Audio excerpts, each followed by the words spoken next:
All right. So we all, many of us, 99% of us exist online in a part of our lives, and we all have to deal with mean comments, criticism, and trolls. And if you're never online, you're not seeing this video, so you are online. But if you're never online or rarely online, this applies to daily life as well.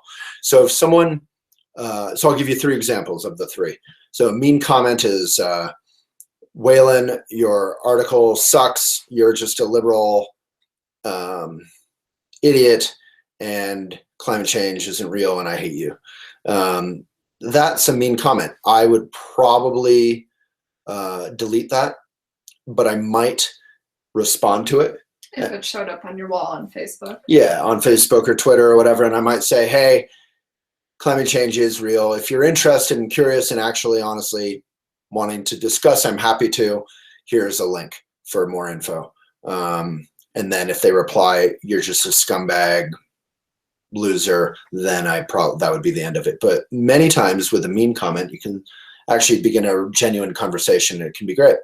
Criticism is saying, Waylon, your points about climate change are weak, and here's some other points, and la la la la la. And a lot of people mistake and kind of conflate criticism with mean or troll. Criticism is really helpful, just as in a relationship. You want to have criticism. It makes you a better woman, a better man, a better human. Criticism is fantastic. It might hurt a lot. It might trouble you. It might make you, wander through the grocery store obsessing about how someone took you down and criticized you or whatever, but that's just your ego. Criticism is super helpful.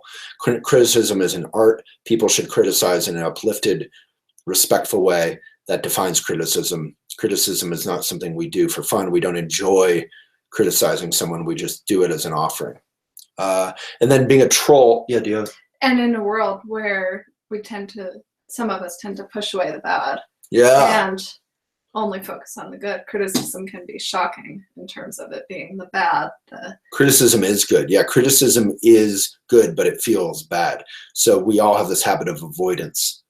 But as you know, from like tough love, the expression tough love with your mom or whatever, often the best things in life ever are when someone gives you genuine feedback. You know what, Waylon, you're so distracted and speedy, it's hard to talk with you.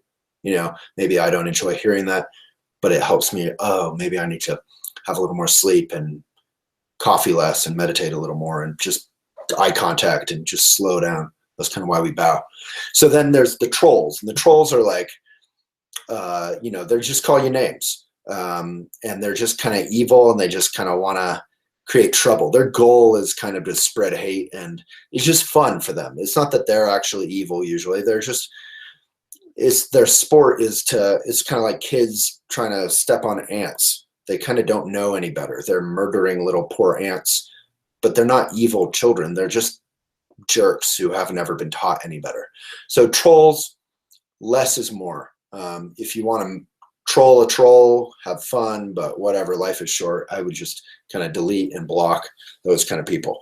So if they're calling you super mean names or just kind of lying all over the place, if it's just sort of off the deep end,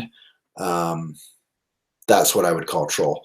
I would not ever casually call criticism someone trolling you. Often when someone criticizes me on Facebook, a friend or a Facebook friend will rise to my defense and say, stop trolling Waylon about whatever. And that is like a disservice to criticism or even a mean comment.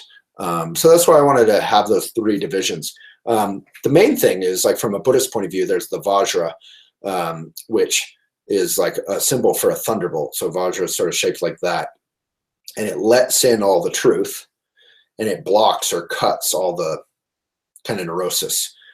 So the idea of that is that even mean comments, maybe even trolling sometimes, has an element of truth, and it's good to let that in and listen to it, and then you can block all the neurosis. So if your boyfriend or girlfriend or husband or wife or whatever is yelling at you, they probably have a grain of truth in there, like, oh, you forgot to do your dishes again. Maybe it's because you're not contributing and you're lazy and you're depressed or something's going on. But they might spaz and yell and scream and cry, and a lot of that might be extra, or they might say you're a jerk or all these things, and that might just be kind of their own klesha or neurosis happening.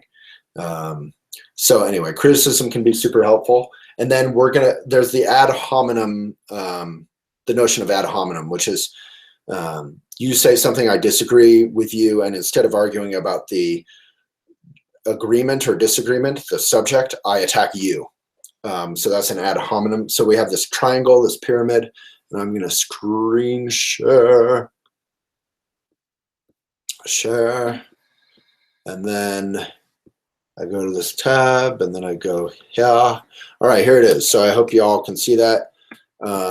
So basically, the bottom is like trolling, or even below that. You say, I write about to-go coffee cups, and you say, instead of arguing about plastic or something, you just say, I'm an asshat. Ad hominem, you'd say, I'm a jerk, I'm stupid, I don't know anything. Responding to the tone, you say, your article is super pretentious and superior. Contradiction is saying, no, plastic is great, but not really adding anything.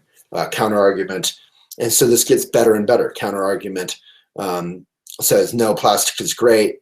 It's an amazing, miraculous device that was invented back in the 20s or whenever it was. And even if there's certain costs to it, it makes a ton of things work. Refutation, and it's super cheap. Refutation is directly addressing my argument, finding the mistake, explaining why it's mistaken, and using quotes or sources, basically. So it's fantastic. And refuting, the central point is just staying incredibly focused on the argument. So the main thing here is to kind of avoid the bottom of the pyramid, avoid attacking the person.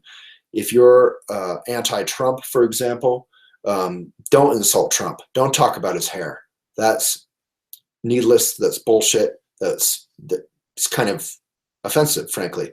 If you're doing that to Hillary or to Bernie, that would be considered super offensive by whatever. If you're attacking Hillary, don't attack her hair or her being a woman or whatever. Attack what they're saying. Attack their thoughts. And again, attack without being a jerk. So criticism should be, I'm going to unscreen share, stop. So criticism is a sacred duty, and you should do, I always say we should be able to disagree agreeably or disagree respectfully. So that's it. So long point, but hopefully that'll help you deal with the kind of negativity a lot of people fear about social media. Negativity is often really helpful, and you can just block the neurosis part. And then when you're doing it back, don't get caught up in the mud, the aggression. Just talk about the argument and use real facts. All right. Thank you so much. Mwah.